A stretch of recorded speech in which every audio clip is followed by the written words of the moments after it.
제가 부동산을 소유하신 분들이 대인배라고 하잖아요. 그 말이 뭐냐? 그 말이 뭐냐?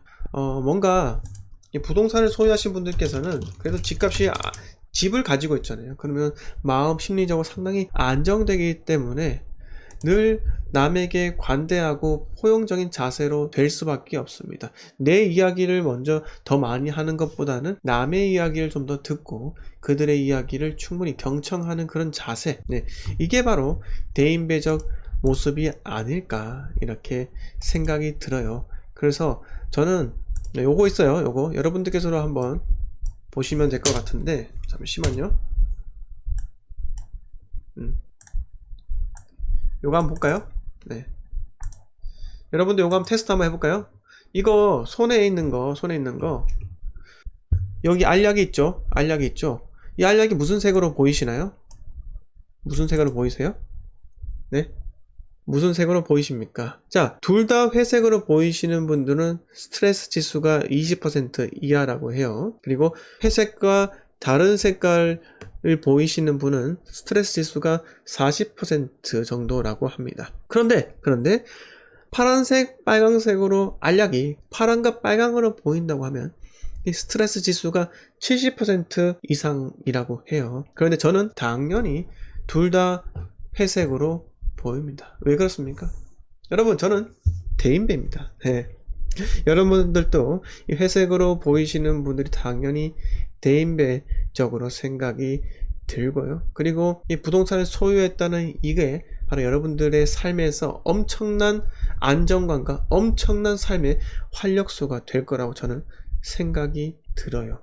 네, 그렇죠. 많은 분들이 둘 다 회색인데 파란과 빨강, 난 이거 보이는데 솔직히 대답을 못하겠다, 이런 분들도 계실 겁니다.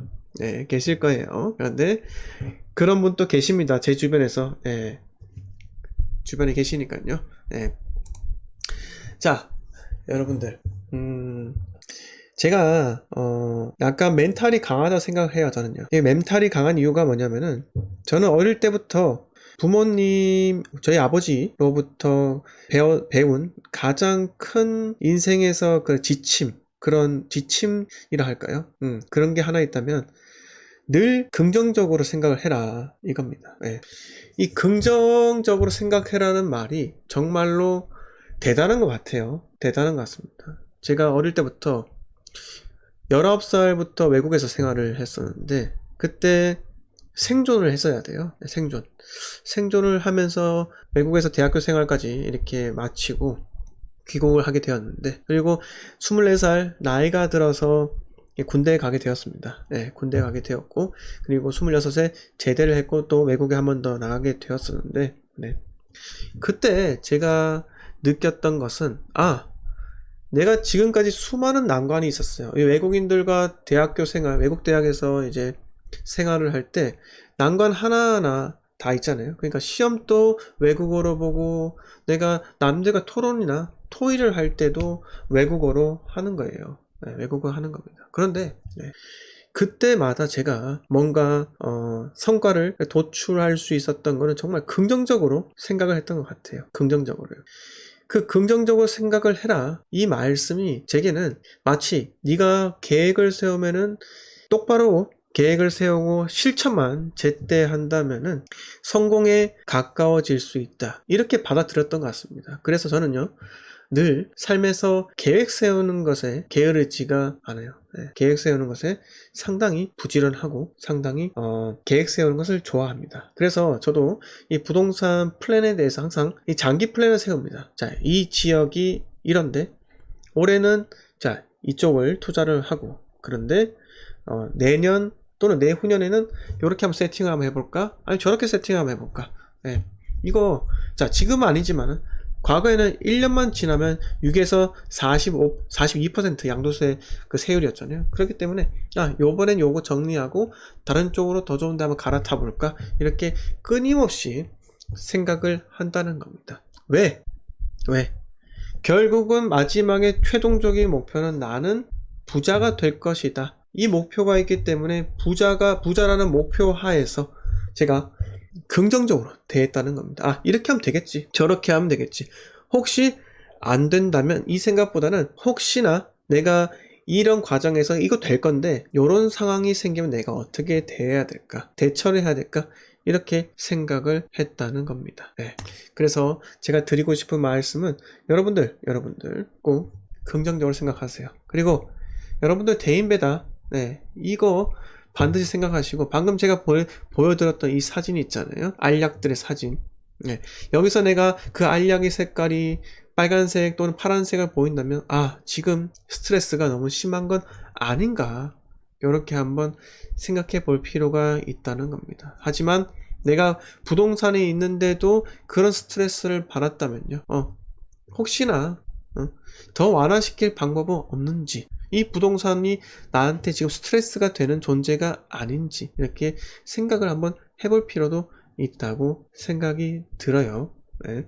자, 내일은 부동산 재벌님, 아이고 슈퍼챗 감사드립니다. 네. 러시아에서 이렇게 보내주시고 그 아이디 바꾸셔가지고 이렇게 오셨죠. 대단히 감사드립니다. 굳이 이렇게 자꾸 슈퍼챗 쏘실 필요는 없으시고요. 멤버십 분이시기 때문에 제가 최선을 다해서 다 대답을 해드리잖아요. 네, 아시겠죠? 자, 그리고 바로 첫 번째 뉴스로 진행을 하도록 할게요. 자, 셋째부터 대학 등록금 전액 지원 청년 무이자 월세 대출도이라고 합니다. 물론 우리가 살아가는 데서 직장인 같은 경우, 특히 뭐 중견이나 중소기업 같은 경우는 자녀 학자금 대출이 안 되겠죠. 대부분 다 자녀 학자금 지원이 어렵습니다. 그런데 대기업 같은 경우는 대부분 다 이 자녀에 대해서 대학 학자금은 지원이 되죠. 어떤 회사는 2자녀까지 되고 어떤 데는 자녀 수에 상관없이 학자금 지원이 됩니다.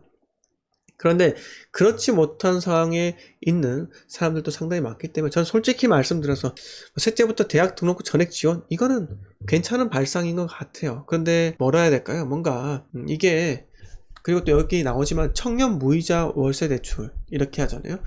저는 대학 등록금 전액 지원 셋째부터 요거는 참 찬성인데 그 옆에 청년 무이자 월세 대출에 대해서는 좀 반대적인 입장이에요. 반대적인 입장인 이유가 뭐냐면, 자, 첫 번째입니다. 첫 번째. 자, 지금 연소득이 5천만원 이하 청년 19에서 34세에게 무이자로 월세 대출을 해주고 군장병 월급을 최고 67만원으로 인상하는 등 청년 종합 대책에만 내년에 20조 원 이상의 예산이 투입이 된다고 해요. 20조입니다. 20조. 근데 제가 생각하는 거는요, 이거 청년에게 무이자로 월세 대출을 해준다? 자, 이거 자본주의 시장에서 이렇게 되면은 상당한 부작용이 뒤따르게 됩니다. 자, 저는 우리가 경제학을 공부하다 보면 가장 먼저 나오는 게 수요와 공급의 곡선이에요. 수요 공급의 곡선.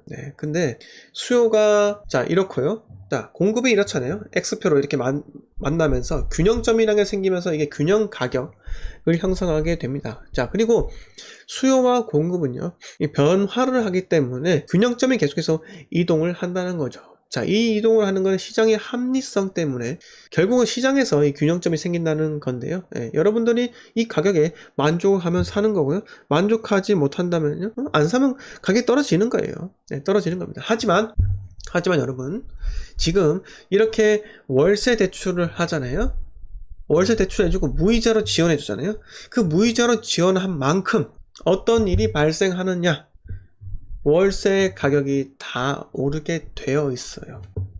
되어 있습니다. 왜? 아니, 월세로 이렇게 월세 대출 이자를 무이자로 해주면 당연히 월세 수요가 증가하죠. 월세로 내겠다. 그러면 어떻게 되냐, 월세 수요로 증가를 하면은 당연히 월세가 높아지죠. 당연한 거 아닙니까, 여러분들? 당연한 거 아니에요. 상식적으로 생각해도 여러분들이 다가구 원룸주택을 들고 있어요. 근데 갑자기 월세 구하는 사람들이 늘어요. 그럼 10,000원 올리겠습니까? 안 올리겠습니까? 10,000원 올리죠. 당연한 거 아닙니까? 또는 어떤 사람들은 이게 30만원 넘어가면 신고를 해야 되니까 월세 29만원 해놓고 관리비를 10만원 받습니다. 관리비를 10만원을 받아요. 그런 사람도 있다는 겁니다. 자, 제가 늘 말씀드리지만 부동산 시장은 늘 소유자에게 유리한 방향대로 흘러가는 겁니다. 자, 그렇기 때문에 이 소유자는 시장에서 소유자에 반대되는 사람들이 임차인이잖아요. 이 임차인들에게 지속적으로 월세 또는 전세 또는 여기에 이자 지원을 해주고 혜택을 주고 하다 보면요, 당연히 그러한 효과는요 모두 집주인이 싹 다 먹게 되어 있어요. 아니, 만약 시중에 월세가 40만 원의 균형점이 생기게 되었는데 정부에서 월세 보조금을 5만 원씩 지급하는 겁니다. 그러면 그중 3만 원은요 집주인이 먹습니다. 당연한 겁니다. 그거는요. 네. 자, IT 회사들 있죠. IT 회사들이 모임 그 분당 있잖아요. 거기에 IT 회사에서 월세를 지원해 주는 거예요. 우리 회사 들어오라고. 그러고 나서 어떤 일이 발생하는 줄 아십니까? 분당에 있는 오피스텔 가격이 다 올랐어요. 월세 가격이. 그게 시장입니다. 시장이에요. 네? 자, 원유 가격이 떨어져요. 원유 선물 가격이. 앞으로 원유 선물 가격이 떨어진다는 거는 앞으로 2달, 3달 후에 원유 가격이 떨어질 거라고 베팅을 하는 사람들이 많은 거예요. 아시겠죠? 네. 그렇다면 주유소에서 이 원유 가격을, 그러니까 휘발유 가격을 낮춰야 하잖아요. 낮춰야 합니다. 그런데 주유소에서는 원유 가격 떨어져도 휘발유 가격을 바로바로 낮추지 않습니다. 왜? 자기네들은 이 휘발유를 비싸게 사왔으니까요. 손해보고 팔지 않으려고 최대한 가격 하락 속도를 늦춘다는 거예요. 하지만 여러분들, 여기서 여러분들이 주유소에서 기름 가격을 더디게 낮춘다 하더라도 여러분들이 주유소에 가서 기름을 안 넣습니까? 넣잖아요. 넣습니다. 그 중에서 좀 더 싼 집은 가겠지만 그래도 여러분들께서 기름은 어쩔 수 없이 넣는다는 겁니다. 자, 이 말이 뭐냐? 주유소에서는 그래도 기름 가격을 덜 떨어뜨려도 찾아오는 손님은 어느 정도 일정하게 있다는 겁니다. 이게 바로 시장의 균형 가격이에요. 균형 가격. 아시겠죠? 네, 아시겠습니까? 자, 만약에 여기서 여러분들에게 정부에서 뭐 땡땡 카드를 쓰면은 기름값 보조를 해주겠다, 뭐 리터당 얼마씩 할인해주겠다, 정부 돈으로 하겠다고 하잖아요. 기름값이 떨어질까요? 안 떨어집니다. 오히려 기름값 요지부동하거나 올라가는 거예요. 왜? 여러분들이 보조금 받았잖아요. 네, 그럼 원유 가격이 떨어지더라도 그 사람들 버틴다는 겁니다. 버틴다는 거예요. 왜? 버텨도 정부에서 지원금 주니까 넣으러 온다 이거죠. 이게 바로 시장의 균형점이에요. 균형 가격입니다.